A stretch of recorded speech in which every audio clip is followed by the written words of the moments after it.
journey. Thank you so much for joining us. Welcome to Walking the Path. Welcome, welcome, welcome. I'm so grateful to be here, and I'm so grateful to share with you a little bit about what's going on at Rythmia. And then I want to talk to you about anti-stress. So I'm here at Rythmia today.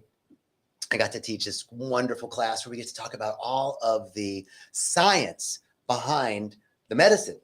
Hey, everybody, welcome, welcome, welcome. Hello. So I got to give this great talk today about all of the science, what's happening in plant medicine, about the beta carbolines, the harmine and harmaline and tetrahydrocarboline, all of these alkaloids that are neurogenesis producing alkaloids that actually help us to form new neural pathways. I got to talk about what's happening with the dissolution of the ego as the default mode network goes offline, and memories come up. The sort of anti-amnesic effect of ayahuasca that is, hola, what's up? Good to see you.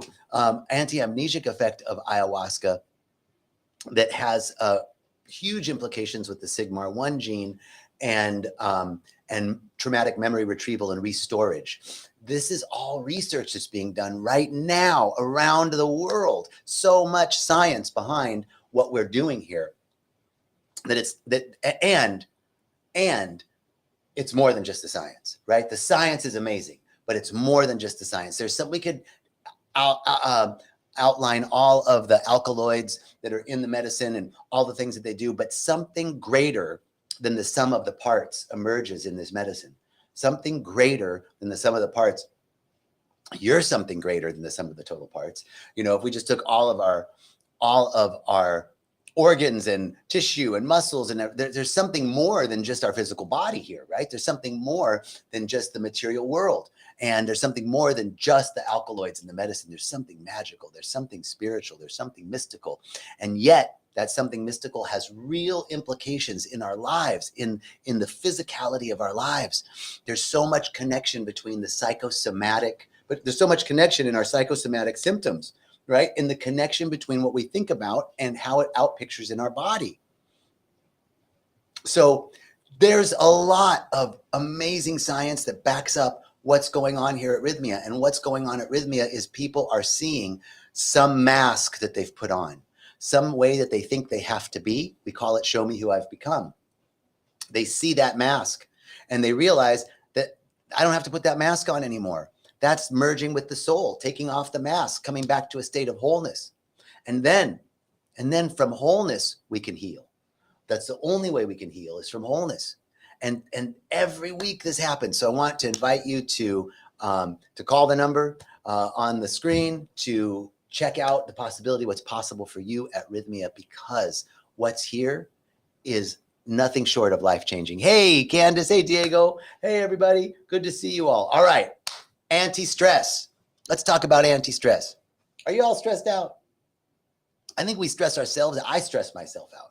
I stress myself out with a fundamental sense of guilt, right?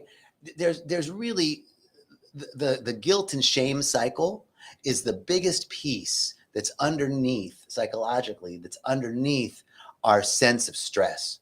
Because we're stressed, I find that I'm stressed mainly because of a sense of me not being enough, or that me not accomplishing things or getting things done indicates somehow, hey, one heart, good to see you.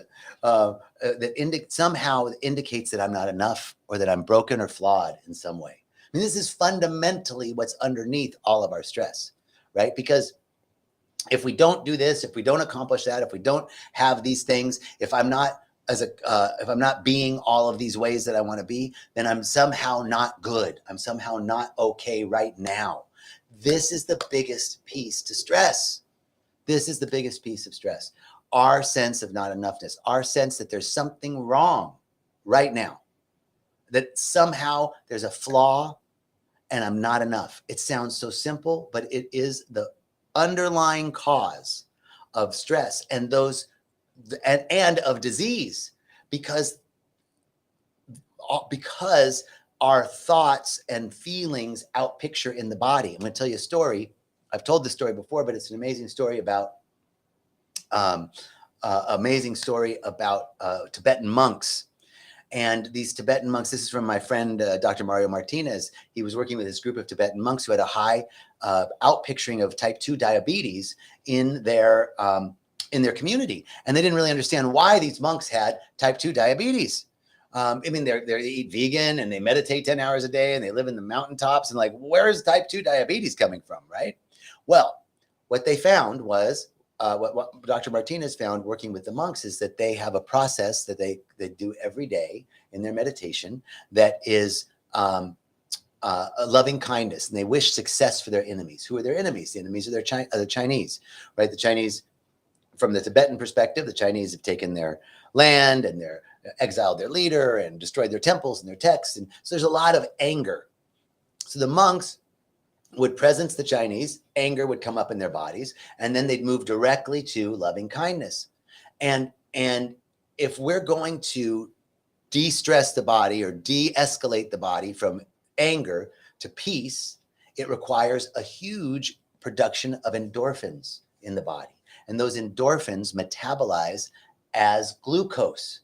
And glucose outpictures as type 2 diabetes in the body. This is the psychosomatic connection between our thoughts and physical illness, between how we perceive the world and the stress that we have. Hey, Brother Abai, great to see you. So anti-stress, the first piece of de-stressing our lives isn't doing more, getting more stuff accomplished, checking more things off your list. No, the first piece of anti-stress is the fundamental realization that there's no better you, there's no better me, there's no better boyfriend or girlfriend or husband or wife or job or family, there's no better retreat, there's no better moment than right now. Right now. That's it. Perfect, whole, and complete right now. No place to get to. That's the fundamental lie of self-help, is that if you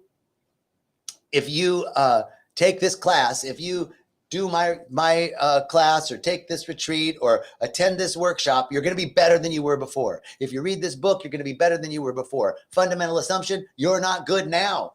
That's the underlying piece of all stress. So anti-stress, the first thing we must do is come to a deep realization that everything is perfect. How can that be, John? Things aren't perfect. I can show you all the things that aren't perfect in my life right now. Aha. I got another cute little story for you. I told it the other day, and it's a new story about a cracked pot. So there's a cracked pot, carries water to the master's house, and the cracked pot is feeling like it's not enough because it can't carry all the water to the master's house. It spills out a third of the water before it gets to the master's house. And then especially there's this perfect pot that doesn't spill any water and can carry its full complement of water to the master's house. So the cracked pot's feeling pretty bad. And the water carrier, he noticed this and had compassion for the cracked pot and said, what's going on, cracked pot? What's up? The cracked pot said, well, I can't carry all my water. You know, I don't feel like I'm doing my job. I'm not enough. There's something wrong with me. And the water carrier asked the cracked pot to look down at the path that they walk on every day. He said, what do you see? And the cracked pot said, I see flowers. And the water carrier said, those flowers grew from the water that you shared as we were walking. And not only that, those flowers are cut every day and become a beautiful offering of beauty for the master's table. Well, of course, the cracked pot was very happy to hear this. The story shows that what we think are our imperfections are actually serving in ways that we can't understand. There's something perfect happening from a larger perspective. So I want to talk to you about the minuscule perspective and the elevated perspective, right? The on the ground level and the like the condor, right? The perspective of the condor and the perspective of when you're in the minutia of it. From the micro level, right? There could be a problem. But from a macro level, from a larger level, you can start to see that everything's fitting together and working together for good. That what we perceive as bad is actually good. There's really no better you. There's no better moment. The stress comes from this fundamental sense of guilt that we're not enough as it is, that there's something wrong with us. There's something wrong with us. Yes, Maria, I did tell that story on Tuesday because I did a Facebook Live for Jerry, and I love the story, and it's really coming up for me, right? This idea that the things that I think, when I was talking about the masks, we put on these masks to cover up our perceived flaws, that there's something to hide, something to protect, something that's not good enough. And if I let the world see it, if I let the world see it through not accomplishing, not being productive, not being successful, not having the stuff, not having the right position or status, all the things that I think I should be, because if I'm not those things, there's something wrong. It sounds so simple, but it's the truth. The simplest things, the most mundane things are the most profound when it comes to this sort of realization, this sort of self-actualization, that fundamentally there's no better moment, there's no better you, there's nothing wrong. And the things that we think are wrong are actually serving in a way that we can't understand until we take a broader perspective. When we see that there's an ecosystem to life, and everything fits together in the ecosystem. But when we're looking down at one thing going on in the ecosystem, it could seem like an imbalance. But from a larger perspective, everything is fitting together. So what if we just said that everything was okay, just as it is right now, that there's no better moment? Because staying in this realization helps us relieve a fundamental pressure and stress-causing activity in our lives, which is the original guilt that we have. The original guilt that there's something wrong and I have to do something to make it better. That keeps the same thinking in place. That's a tightly wound pattern. What if our addiction to guilt and shame wasn't a disease? What if it was just thinking patterns, thought patterns that we have spent a lot of time instilling and giving a lot of energy to? And so the first step to anti-stress is to bring our awareness to all the ways in which we feel that something's wrong, that something's not enough, that this moment isn't enough, all the ways in which we're fundamentally fantasizing about the future or being nostalgic about the past, and coming right here to this moment and knowing that just as we are, exactly as we are, that there's nothing wrong, that we're perfect, whole, and complete, even with our perceived flaws. In fact, the flaws are our perfection, that we can serve and live our purpose, our passion, and bring our presence in perfection with ease and grace in a magical way. This is the fundamental key to anti-stress, is the awareness of this original guilt that we carry and the observation of it. All we have to do is observe. All we have to do is observe this it within ourselves, and that tightly wound pattern begins to transmute. So that's what I wanted to share with you guys today. The key to anti-stress is to bring our awareness to this fundamental underlying sense that there's something wrong, that there's something for us to protect. And if we show this flaw, we're going to be revealed. If we show this flaw, the gig's up. We're an imposter. That's where imposter syndrome comes from. We're an imposter. I'm not really that as good as I'm projecting out to be. And if they find out that I have this flaw that I've been trying to protect, but that flaw is the thing that makes us uniquely perfect and that serves in a way that we can't quite yet understand. So we must begin with our observation and let that truth reveal itself to us, that just as we are, there's something right about you. There's something all right about you right now. Nothing wrong, fundamentally, all perfect. If we can start to embody that, stress begins to leave and new possibilities begin to emerge. All right. So grateful, so thankful to share this with you today. Thank you so much for joining. I'm wishing you much love, richest blessings for your day.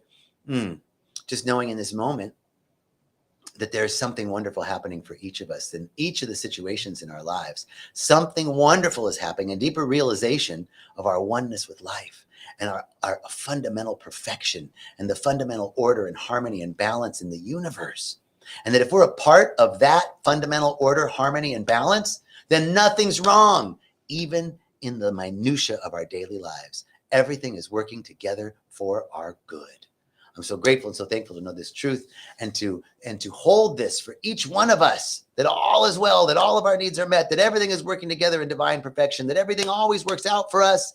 Everything is working in this divine ecosystem to bring us to a greater realization of our place in the world and our fundamental contribution being us, just uniquely us, just as we are, nothing wrong.